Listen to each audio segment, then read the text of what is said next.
Hello everyone, जय हिंद। आज हम लोग पढ़ने वाले हैं भारतीय संविधान के भाग और हम इसे इतने बेहतर तरीके से पढ़ेंगे, इतने बेहतर तरीके से समझेंगे कि आपको कभी भी भारतीय संविधान के भाग भूलेगा नहीं। आप यकीन मानिए और वीडियो को पूरा लास्ट तक जरूर देखिएगा।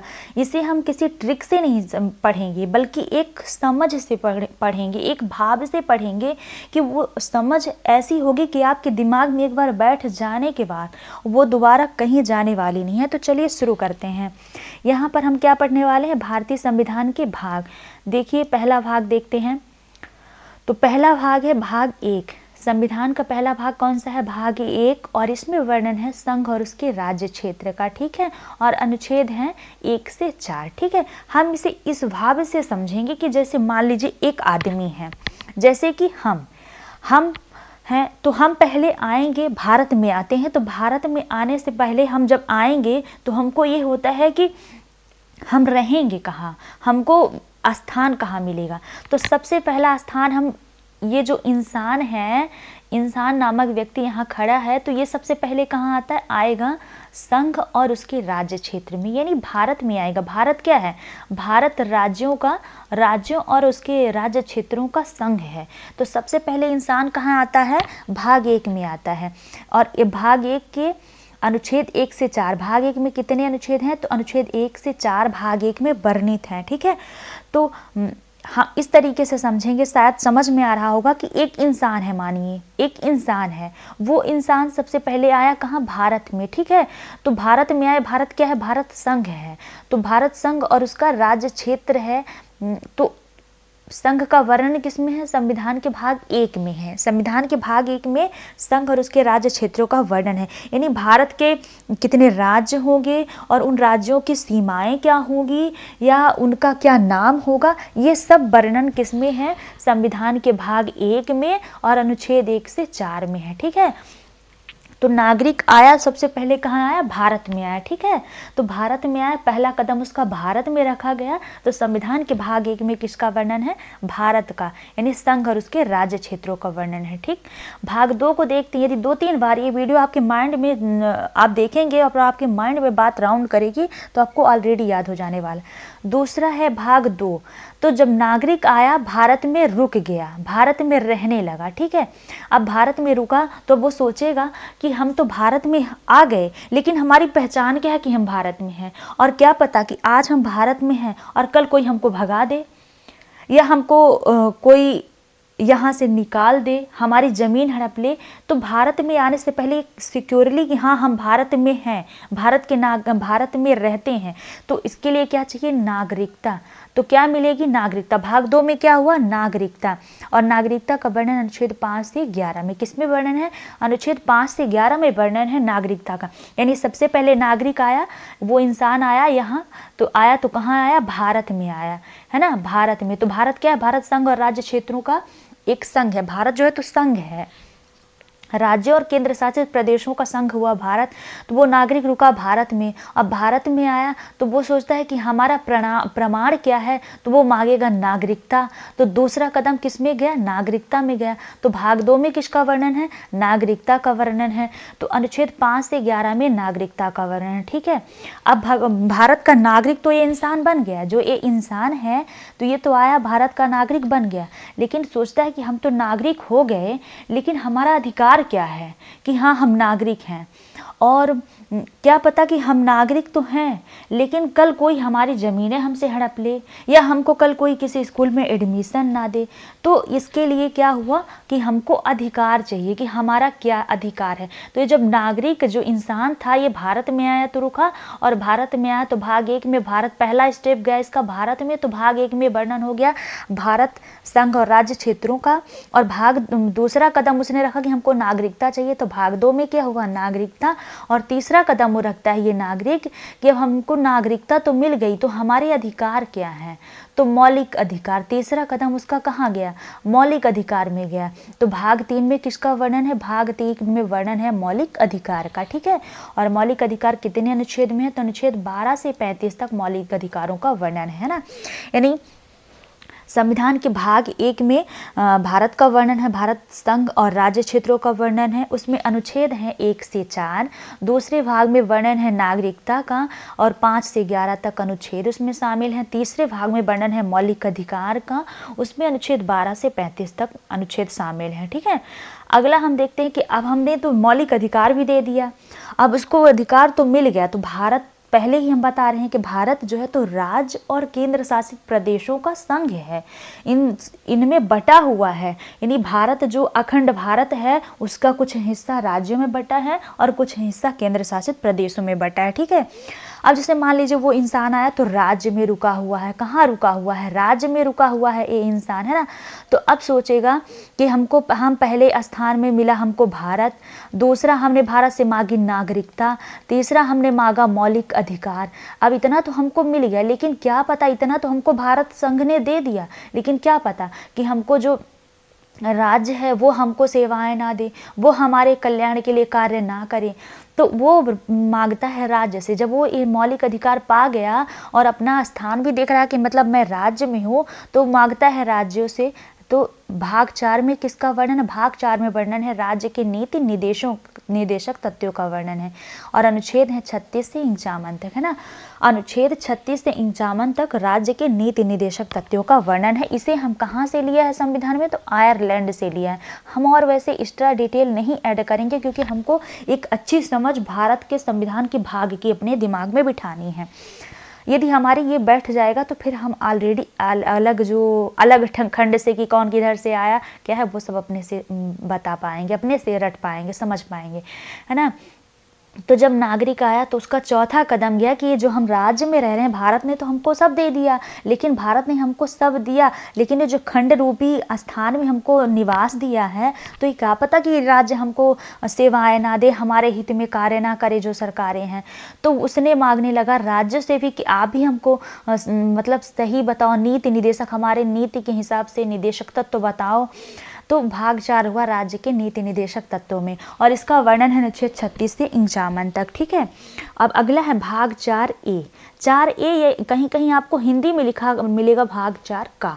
ठीक है, तो ये एक ही चीज़ है। ठीक, तो भाग 4, अब भाग 4 का में देखते हैं। तो अब भारत ने भी मौलिक अधिकार भी दिया, नागरिकता भी दी, राज्य ने निदेशक तत्व भी दे दिया, भारत ने भी रहने के लिए स्थान दे दिया। अब भारत और राज्य ये दोनों मिलकर अपेक्षा करेंगे कि इस नागरिक का कर्तव्य क्या होना चाहिए। हमने तो सब दे दिया, लेकिन इसका क्या होना चाहिए। तो भाग 4 का में है मौलिक कर्तव्य। ठीक है, अब राज्य ने हमको निदेशक तत्व देने के बाद हमसे मौलिक कर्तव्य मांगने लगा कि भाई हम तो आपको इतना दे रहे हैं, तो आप हमारे झंडे का सम्मान ना करो, आप हमारे राष्ट्रपति का सम्मान ना करो, हमारे मुख्यमंत्री जी का सम्मान ना करो, है ना। तो भाग 4 का में हुआ मौलिक कर्तव्य। किसका वर्णन है? भाग 4 का में मौलिक कर्तव्य का वर्णन है। ये अलग से जोड़ा गया है, मूल संविधान में नहीं था, स्वर्ण सिंह समिति की सिफारिश में मौलिक कर्तव्यों को जोड़ा गया था। तो अनुच्छेद 51 का में वर्णन है मौलिक कर्तव्य का। अब मौलिक कर्तव्य भी मिल गया हमको। अब हमारी बारी, अभी तक तो भारत की बारी थी, तो भारत ने हमको बता दिया, दे दिया। जैसे हम इंसान थे, एक बार फिर से रिवीजन करते हैं। ये इंसान है, इसने आया कहाँ आया? भारत में आया। सबसे पहले कहाँ मिला? ये भारत में। ये इंसान खड़ा हुआ भारत में। तो भारत भाग 1 में वर्णन हो गया, भारत के संघ और राज्य क्षेत्रों का। ठीक है, अब इसने भारत पे खड़े होकर मांगी इस भारत से नागरिकता। तो भाग 2 में क्या हुआ? नागरिकता। भाग 2 में नागरिकता देने के बाद इसने मांगना शुरू किया कि मौलिक अधिकार चाहिए। तो भाग 3 ने दिया मौलिक अधिकार, है ना। भाग 3 में मिल गया मौलिक अधिकार। अब भाग 4 में मिला इसको नीति निदेशक तत्व। इसने मौलिक अधिकार पाने के बाद राज्य से भी मांगने लगा कि आप भी हमें दो, है ना। तो उसमें मिला, भाग 4 में आपको मिला, 1 में मिला भारत, 2 में मिली नागरिकता, 3 में मिला मौलिक अधिकार, और 4 में मिला, भाग 4 में मिला नीति निदेशक तत्व। नीति निदेशक तत्व, अब नीति निदेशक तत्व देते ही राज्य ने मांगने लगा इससे मौलिक कर्तव्य इसके। तो 4 का में हुआ मौलिक कर्तव्य। अब मौलिक कर्तव्य के बाद जब मौलिक कर्तव्य दे दिया राज्य ने, तो अब हमारा कर्तव्य बनता है कि अब हम देखें कि ये जो लोग हैं, जो राज्य है या जो केंद्र है, भारत है, तो इसका क्या कहाँ है। तो हम सबसे पहले देखते हैं कि संघ सरकार है ना, यानी जो भारत है ये क्या है, हम सबसे पहले देखते हैं। भारत जैसे डिवाइड है कि संघ सरकार में और राज्य सरकार में डिवाइड है, यानी वो दो भागों में इसके डिवाइडेशन है। तो संघ क्या है, जैसे भारत हम आए तो हम भारत के हम नागरिक तो बने, तो नागरिकता हमको कहाँ से मिली, राष्ट्रपति हैं, प्रधानमंत्री हैं, मंत्रिमंडल है, उपराष्ट्रपति हैं। तो भाग 5 में किसका वर्णन है, संघ सरकार का। भाग 5 में किसका वर्णन है, संघ सरकार का वर्णन है। अनुच्छेद 52 से 151 तक इसका वर्णन है। भारतीय संविधान का सबसे बड़ा भाग है, ये सबसे बड़ा भाग है, बड़ा भाग है किसका, भारतीय संविधान का। ठीक है, इसमें अनुच्छेद 52 से 151 तक अनुच्छेदों का वर्णन है। ठीक है, तो जब नागरिक को मौलिक कर्तव्य दे दिया गया, और मौलिक कर्तव्य के बाद नागरिक का फर्ज होता है कि सबसे पहले वो जाने कि संघ सरकार, यानी संघ सरकार कौन है, राष्ट्रपति कौन होते हैं, उपराष्ट्रपति कौन होते हैं, मंत्रिमंडल क्या होता है, हमारी सरकार ये जो इतना हमको मिला, नागरिकता मिली, मौलिक अधिकार मिले, नीति निर्देशक तत्व मिले, ये सब कहाँ से मिले, ये सब क्या है। अब नागरिक का कर्तव्य स्टार्ट है। तो भाग 4 में हुआ संघ सरकार, भाग 5 में होता है राज्य सरकार, है ना, यानी जिस राज्य ने हमको नीति निर्देशक तत्व दिया है, तो उस राज्य सरकार का वर्णन कहाँ है, संविधान के भाग 6 में वर्णन है। कहाँ वर्णन है, तो भाग 6 में राज्य सरकारों का वर्णन है, अनुच्छेद 152 में। ठीक है, राज्य सरकार में जैसे मुख्यमंत्री हुए और उपराज्यपाल हुए, और ये संसद नहीं, हाँ, संसद सदस्य हैं, और ये विधायक हुए। इस तरीके से राज्य सरकार का वर्णन किसमें हुआ, संविधान के भाग 6 में हुआ। ठीक है, आगे देखते हैं भाग 7 को। तो ये भाग 7 निरस्त है, इससे तो हमको कोई मतलब नहीं है, अनुच्छेद 238 में इसका वर्णन है। ठीक है, अब आगे बाद हम देख लेते हैं भाग 8 को। अब भाग 8 देखते हैं। भाग 8 संघ राज्य क्षेत्र, यानी जो केंद्र शासित प्रदेश हैं उसका वर्णन है भाग 8 में। ठीक है, जब हमको मौलिक कर्तव्य मिला, तो सबसे पहले मौलिक कर्तव्य हमको किसमें मिला, 4 का में मौलिक कर्तव्य मिला। ठीक है, तो मौलिक कर्तव्य में हमको जब 4 का में हमको मिला मौलिक कर्तव्य, तब हम मौलिक कर्तव्य के बाद देखने चले तो सबसे पहले क्या देखे, भाग 5 को देखे, संघ सरकार। भाग 6 को देखे तो राज्य सरकार। भाग 7 को देखे तो वो निरस्त निकला। भाग 8 को देखे तो उसमें केंद्र शासित प्रदेश मिले, है ना, केंद्र शासित प्रदेश आगे आप लोग नोट कर लेंगे, है ना। तो भाग 8 में है संघ राज्य क्षेत्र यानी केंद्र शासित प्रदेश, इसका वर्णन है 239 से 242 तक। आशा है कितना आपके समझ में आ गया। हाँ, अगला देखते हैं भाग 8 के बाद भाग 9। भाग क्या है, 9। ठीक है, अब हम संघ सरकार भी देख लिए, राज्य सरकार भी देख लिए, केंद्र शासित प्रदेश भी देख लिए। अब हमको इस गांव में रहना है जहां हमको स्थान मिला है, तो हमको हॉस्पिटल की भी ज़रूरत होगी, हमको अनाज भी मिलना चाहिए, राशन की भी ज़रूरत होगी, है ना, और हमारे यहाँ नल है, पानी की सुविधा होनी चाहिए, हर चीज़ों की सुविधा के लिए। और हमारे पास जो सुविधा नहीं उसको मांगने के लिए तो सबसे पहले हमको डायरेक्ट प्रधानमंत्री से तो मुलाकात होगी नहीं, तो कहाँ जाना पड़ेगा, पंचायत में, है ना। तो भाग 9 में किसका वर्णन है, तो पंचायत का वर्णन है। भाग 9 में पंचायत का वर्णन है, और इसमें अनुच्छेद 243 से 243 आड़ा तक, यानी ये उपखंड है, आड़ा जो कहा जा रहा है ये उपखंड है, उसमें शामिल है। तो अनुच्छेद 243 से 243 आड़ा तक पंचायतों का वर्णन है, किसमें, भाग 9 में वर्णन है। ठीक है, भाग 9 का में नगर पालिकाओं का वर्णन है ना, यानी हम पंचायत में रह रहे हैं, गांव में रह रहे हैं, ठीक है ना, तो जो हमारी बाजार होगी वो क्या होगी, नगर पालिका होगी, ठीक है ना, क्योंकि बाजारें नगर पालिका में आती हैं, वो शहर की कैटेगरी में जाती हैं, वहाँ थोड़ी एक्स्ट्रा सुविधाएं होती हैं गांव से। तो भाग 9 का में हुआ नगर पालिका का वर्णन है 243 से 243 छः तक, ठीक है। अब 9 खा में सहकारी समितियों का वर्णन है, ठीक है। सहकारी समितियां कहने का मतलब कि जो ये कार्य कर रही हैं, तो कहीं ना कहीं इसमें समितियां भी एकजुट होती हैं, और उस समितियां मिलके जो पंचायतों की व्यवस्था है वो कुछ ना कुछ समितियों में बटी रहती हैं, और उसके द्वारा किया जाता है। तो 243 ZH से 243 ZT तक वर्णन है सहकारी समितियों को, ठीक है। यानी हम तो राज्य सरकार देख लिए, संघ सरकार पहले देखे, 5 में, भाग 4 में तो हमको कर्तव्य ही मिला, भाग 4 का में, ठीक है। तो भाग 4 का में जब हमको मौलिक कर्तव्य मिला तो हम भाग 5 में गए, संघ सरकार को देखे कि क्या इसकी व्यवस्था है, क्या कैसे है। भाग 6 में आए तो राज्य सरकार देखे, भाग 7 में आए तो भाग 7 निरस्त था, भाग 8 में आए तो हमने देखा केंद्र शासित प्रदेशों की, भाग 9 में आए तो हमारी पंचायत मिली, है ना, तो पंचायत देखे, ठीक। और जो भाग 9 का है इसमें हमने नगर पालिका देखी, भाग 9 का में सहकारी समितियां देखी, ठीक है। अब हम अगला देखते हैं भाग 10। ये कौन सा है? ये है भाग 10, ठीक है।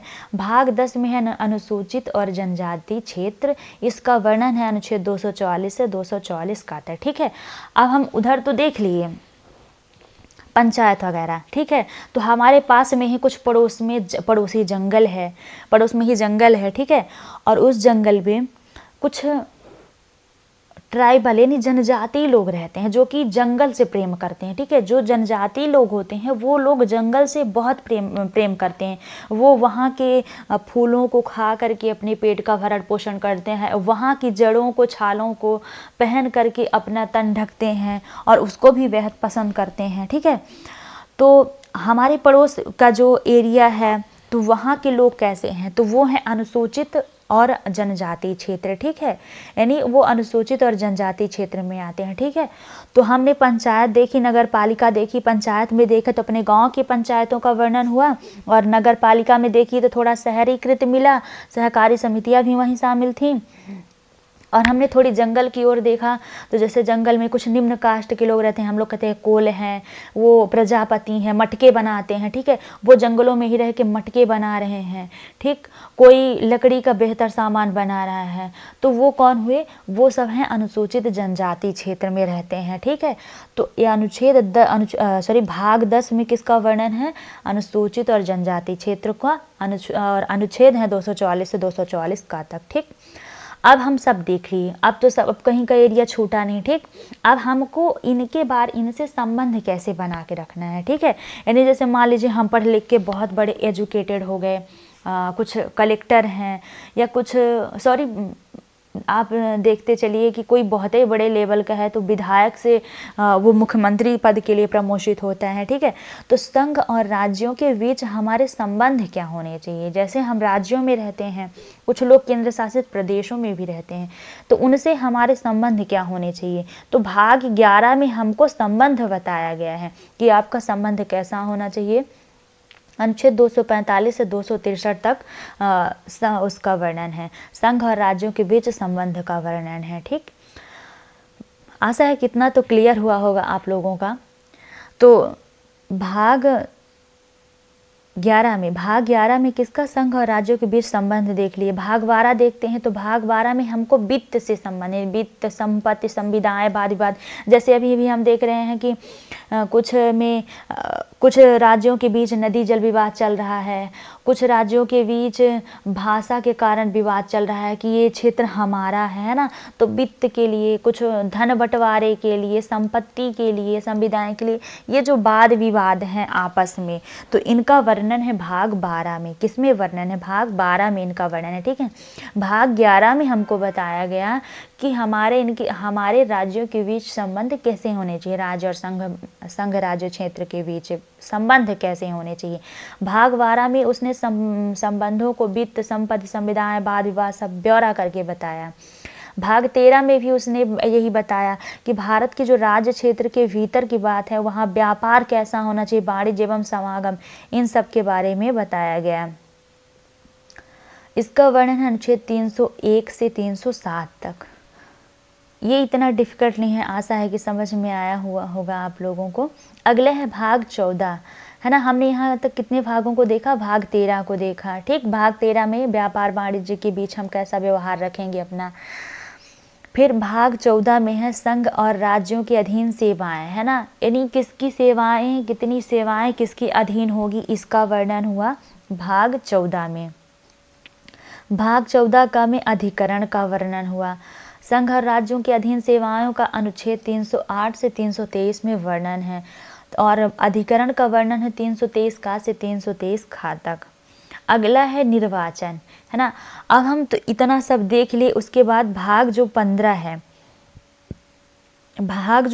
है, उसमें हमको बताया गया कि निर्वाचन क्या होता है ना, यानी हमको निर्वाचन जानना है, अपने से जानना है कि जैसे राष्ट्रपति कैसे बनते हैं, मुख्यमंत्री कैसे बनते हैं, राज्यपाल क्या कैसे बनते हैं, तो इन सब के निर्वाचन किस तरीके से होता है। तो अनुच्छेद 324 से 329 का तक निर्वाचन क्षेत्र का वर्णन है भाग 15 में। और भाग 16 में है कुछ वर्गों से संबंधित विशेष प्रावधान, अनुच्छेद 330 से 342 तक, ठीक है। यानी भाग 15 में क्या है, भाग 16 में क्या है, तो भाग 16 में है कुछ वर्गों से संबंधित विशेष प्रावधान, जैसे कि अनुसूचित जाति के लिए, पिछड़ा वर्ग के लिए कुछ न कुछ विशेष व्यवस्थाएं हैं, ठीक है। और ये सामान्य वर्गों के लिए, तो आर्थिक रूप से पिछड़े वर्गों के लिए कुछ व्यवस्थाएं हैं लागू की गई हैं, और कुछ राज्यों के लिए भी विशेष प्रावधान है। तो ये कुछ वर्गों की, यहाँ वर्गों की बात की जा रही है ना, यानी जैसे ST SC OBC, इन सब के लिए, ST SC OBC सामान्य वर्ग के आर्थिक पिछड़े लोगों के लिए, तो भाग 330 से 342 तक अनुच्छेद में इसका वर्णन है। तो भाग 16 में किसका वर्णन है, यानी हमारे ही बीच में कुछ लोग यदि रह रहे हैं तो उनके लिए विशेष प्रावधान कुछ ऐसा। अगला है भाग 17। कौन सा है ये भाग है ये 17। अब हमको सब जानने के बाद ये जानना जरूरी है कि हमारी भाषा क्या होगी, है ना। तो हमारी भाषा है हिंदी, राजभाषा क्या होगी, और हमको किस भाषा में बात करना है, या हमको जब कोई कागज़ लेके जाना है या स्कूल ही जाना है तो उसमें हमको किस भाषा में बात करना है। गांव में तो चलिए हम अपनी बघेली भाषा में कुछ भी कह रहे हैं, लेकिन हमको जो स्कूली लैंग्वेज में है उसमें हमको क्या बोलना है। तो 343 से 351 तक किसका वर्णन है, राजभाषा का वर्णन है। किसका वर्णन है, राजभाषा, यानी हमारी भाषा क्या होगी। भाग 17 में हमको बताया जा रहा है कि हमारी भाषा क्या होगी। भाग 18 में आपात उपबंध। अब देखिए हमने तो अब सब कुछ बता दिया गया है ना, उस इंसान को सब कुछ बता दिया गया। अब उस इंसान के यदि समझ में कहीं नहीं आया और उसने आतंक फैलाया, उपद्रव किया, तो इसके लिए वो और उसके साथ 10 आदमी और हो जाएं और ये सब उपद्रव करें, या कहीं हमारी संसद व्यवस्था में भंगता करे, जैसे कि अभी एक केस आया था 13 दिसंबर को, है ना, तो लोग उसमें कूद गए थे। तो इन सब चीज़ों के लिए तो ये परिस्थिति कंट्रोल नहीं होगी यदि, तो राष्ट्रपति जो हमारा भारत है, जो संघ है, वो हमारे ऊपर आपातकाल लगा देगी। वो डायरेक्ट मतलब पुलिस प्रशासन के हाथ में अपने से होते हुए पुलिस प्रशासन पूरी इमरजेंसी लागू कर देगा, है ना।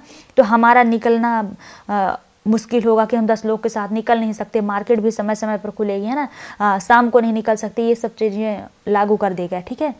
तो आपात उपबंध की व्यवस्था किसमें है, भाग 18 में। किसमें है, भाग 18 में, कि यदि जितना ऊपर दिया जा रहा है यदि हम उनमें नहीं माने तो हमारे साथ फिर ऐसा भी कर दिया जाएगा, ठीक। तो भाग 18 में और अनुच्छेद 352 से 360 तक के 360 तक आपातकाल का वर्णन है। आपातकाल 3 प्रकार के होते हैं। एक होता है राष्ट्रीय आपातकाल, ठीक। एक होता है राष्ट्रपति शासन, एक होता है वित्तीय आपातकाल, ठीक। तो इस तरीके से आपातकाल लगा दिया जाएगा, आप लोग आगे नोट कर लेंगे। अगला देखते हैं, अगला है प्रकीर्ण अनुच्छेद 361 से 367 तक वर्णन है। ये इतना इंपॉर्टेंट नहीं है, आप लोग ध्यान रखिएगा प्रकीर्ण शब्द का वर्णन। और संविधान के भाग 20 में वर्णन है संविधान संशोधन का। किसका, जैसे मान लीजिए कहीं भी कोई व्यवस्था सही नहीं चल रही है, कोई गलत कानून भी आ गया, तो उसमें संशोधन की जो प्रक्रिया होगी तो अनुच्छेद 368 में होगी, ठीक है, संविधान के भाग 20 में। संविधान का भाग 21 में अस्थायी, संक्रमणशील और विशेष उपबंध हैं, ठीक है, यानी ये मतलब कोई विशेष स्थान के लिए ऐसा है।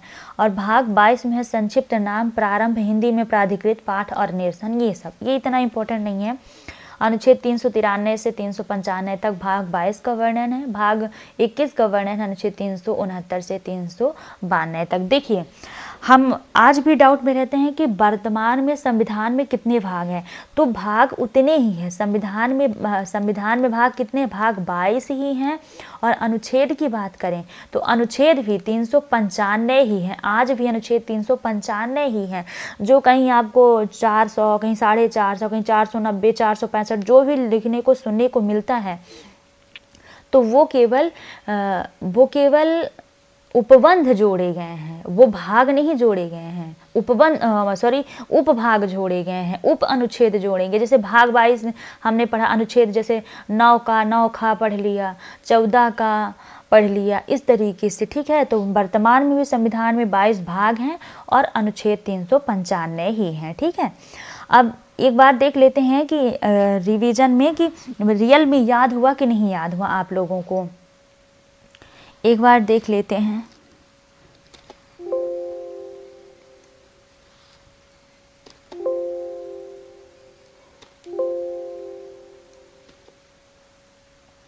देख लेते हैं यहाँ।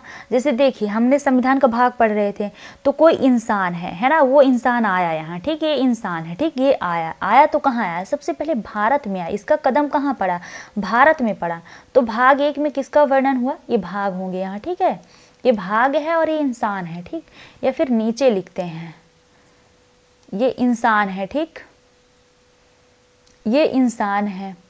और यहाँ हम लिखेंगे भाग, ठीक, ये इंसान है, ठीक।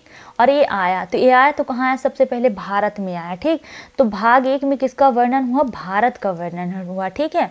सबसे पहले हुआ है भारत में, ठीक। भाग 2 में भारत में आया तो वो ये मांगने लगा नागरिकता, ठीक है। भाग 2 में क्या होगा, ये जो आदमी है, जो इंसान है, तो आया पहले कहाँ, भारत में आया, पहला कदम इसका पड़ा भारत में। तो भाग 1 में हुआ भारत, यानी भारत संघ राज्य क्षेत्रों का वर्णन, ठीक।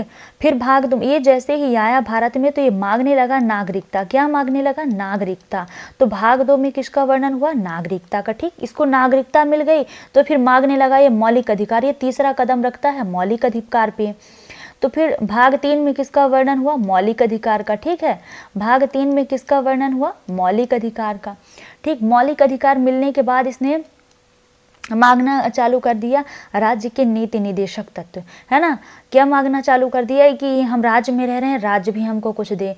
तो राज्य के नीति निदेशक तत्व, आप लोग पूरा लिखेंगे क्योंकि हमारे में स्पेस नहीं हो पाएगा इतना, तो हम संक्षिप्त में लिख रहे हैं, ठीक। तो भाग 4 में किसका वर्णन हुआ, राज्य के नीति निदेशक तत्वों का, ठीक। अब नीति निदेशक तत्व देते ही राज्य ने मौलिक अधिकार बोलने लगा कि तुम्हारा भाई क्या अधिकार होगा। तो 4 का में वर्णन हुआ मौलिक कर्तव्य का, सॉरी हम बोलने में गड़बड़ कर जा रहे हैं। तो मौलिक कर्तव्य, ठीक। राज्य ने मौलिक अधिकार देते ही मौलिक कर्तव्य मांगने लगा, ठीक। जो राज्य है वो राज्य जो है तो नीति निदेशक तत्व देते ही मौलिक अधिकार मांगने लगा, ठीक। तो बार बार माइंड से वही निकल जा रहा है, आप लोग इग्नोर करिएगा। मौलिक कर्तव्य मांगने लगा, तो 4 का में किसका वर्णन हुआ, मौलिक कर्तव्य का वर्णन हुआ, ठीक।